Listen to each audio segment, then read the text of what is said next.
I have to say that as a young woman, I was not always a fan of Native American Heritage Month. It was oftentimes for me as a young girl in school a time when it was uncomfortable because we were expected to make certain projects in classrooms that didn't fully capture our culture, our history appropriately. I carried that discomfort into adulthood, but I do have to say that there is so much value in having these proclamations and these designations.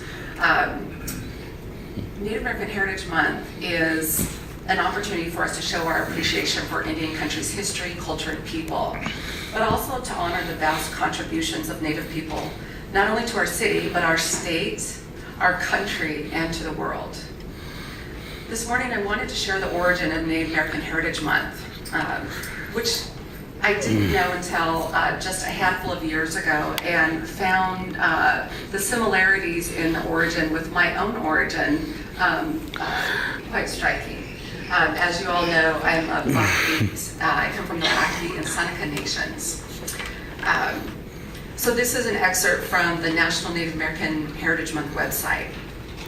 Quote, what started at the turn of the century as an effort to gain a day of recognition for the significant contributions that first Americans made to the establishment and growth of the United States has resulted in a whole month being designated for that purpose.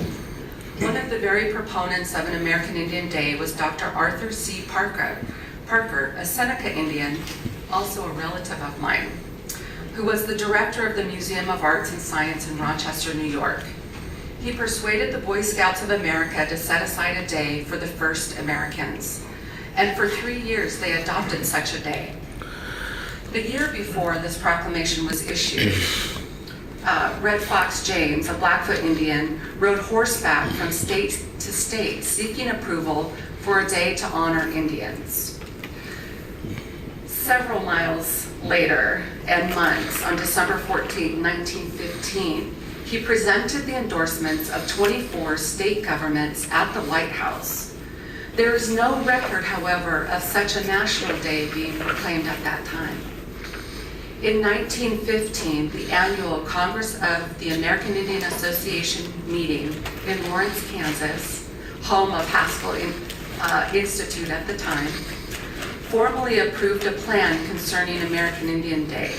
It directed its president, Reverend Sherman Coolidge, an Arapaho, to call upon the country to observe such a day. The first American Indian Day in a state was declared on the second Saturday in May 1916 by the governor of New York. Several states celebrate the fourth Friday in September. Moving forward, in 1990, President George H.W. Bush approved a joint resolution designating November 1990 as National American Indian Heritage Month. Similar proclamations under variants on the name, including Native American Heritage Month and National American Indian and Alaska Native Heritage Month, have been issued each year since 1994. Each year, over the past handful of years, and even going back into the 70s and as early as the 50s, our city has proclaimed a Native American Heritage Day or month. And each year, we move closer to moving beyond a month of education to a month of engaged celebration. I am honored to bring this proclamation to City Council this morning, not only as your Tribal Relations Director, but in particular after last night's historical election of the first, not one, but 2 Native American women who will soon be serving in the United States Congress, House of Representatives. These women will be the second and third Native Americans to serve in Congress in our country's history.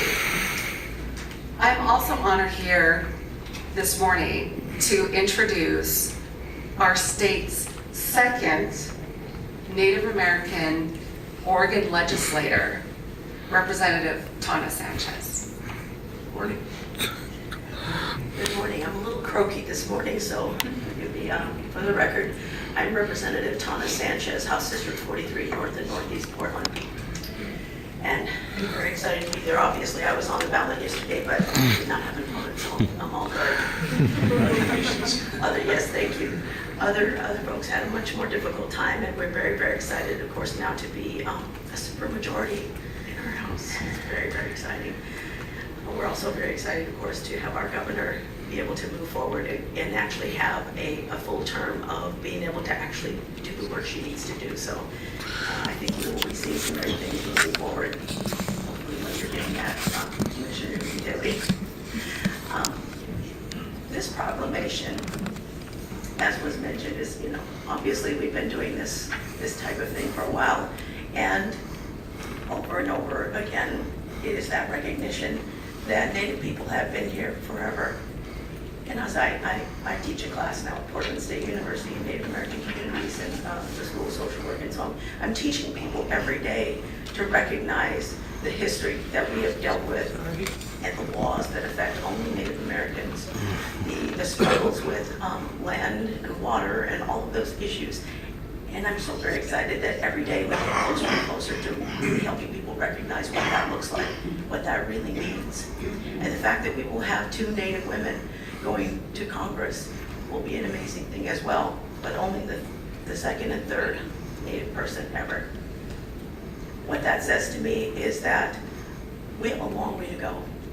It's so very, very important that we have this partnership with the city and of course have a greater opportunity to make greater partnerships within the state and the country and the world to recognize what we have dealt with here in this country. It's a difficult thing, as Laura mentioned, to be a child growing up and dealing with Native American Heritage Month as something that maybe was a little bit hard as a younger person. I remember it as a parent when that would be the time when people would call me to come and speak at the school, and I would remind them that I can speak just as well in April as I can in November. So it should be every day that we're reminding people that we have an innate connection with this land, and we have a culture and languages and spirituality and very intense connections that really should be looked at every single day, that we should recognize every single day that things have to shift and change and recognition has to happen, and that we are sovereign governments. That's the real issue right now. We are sovereign governments. And we have things like the Indian Child Welfare Act, which is a federal law that is under attack yet again. And we could sit in a time where the current administration could be very difficult to deal with regard to our sovereignty. That's the partnership. We need to build differently. We need to make sure that people understand this is a huge issue. Our existence is very, very important. We've obviously seen that termination happen and restoration happen, in particular here in this state. We need to make sure that people understand and know that our very existence is so very, very important at this moment in time. So again, I want to thank you for this opportunity, just again to remind you that we're here and we're not going anywhere. Excellent. Thank you, Representative. We're honored to have you here today. Thank you. And congratulations. Thank you, Mayor Wheeler. It's a real honor to be here and before all of the city councilors, commissioners today. I want to thank you for your many years of benefits that you provide for the Native community. And just Commissioner Fritz, you got a very beautiful medallion on today. It's very nice. Thank you for wearing that. And I realize Dan Salzman's not here today, but he has served many years on this council and has provided great benefits to not just the whole community of Portland, but the Native community with his advocacy in the Children's Levy and the foster care. He's also helped the Native American Youth and Family Center where I work with our property at the campus and also with our affordable housing generation. So even though he's not here, I want to thank Dan for his many years of service. I also want to acknowledge tribal liaison. Her name is Laura John. She's rocking it, and had a wonderful Tribal Nation Summit, and also led the way for the Indigenous Peoples Day proclamation, and has really helped bring the city closer to the community. So I want to thank you, Laura, for that.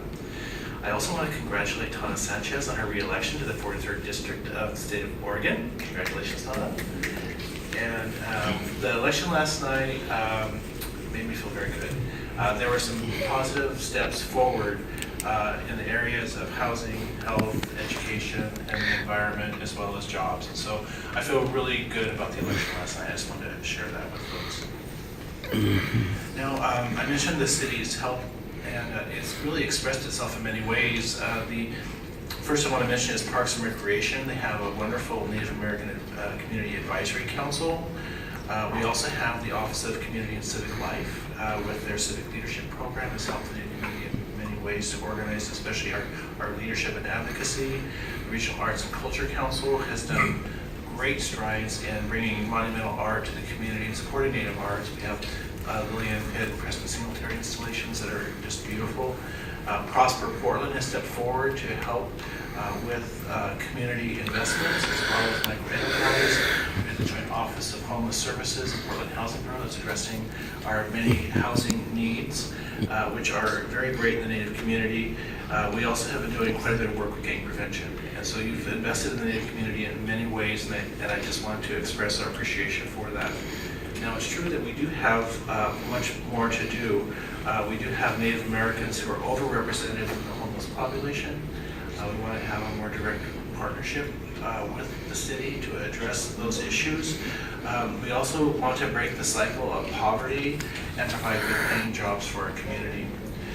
We need to make still many more strides with education for the Native community. Obviously, my organization is advocating and collaborating on those fronts. We also have quite a few environmental concerns for the city. So that being said, we look forward to the ongoing partnership with the city, and I want to thank you again for all that you do for the Native community, and thank you for proclaiming November as Native American Month. Thank you very much. Tom has reminded me I forgot to say my name. There's a big sign here. So Paul Lovely, Executive Director, Native American Youth and Family Center, and citizen of the Yakima Nation. Thank you so much for your partnership. Good morning, everyone. I'd like to take my deep appreciation and sincere moments to share with our governors, who I've shared a lot with them before, and it's always been an honor and a pleasure to see what they have done for our Native community and to express the feeling that I have for their work that they have to do.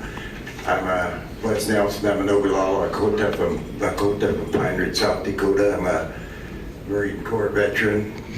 I served in the Marine Corps, and I'm here to, I've been in Portland for 50 years working in the Native community, and I've seen the improvements that we've had, like Laura John.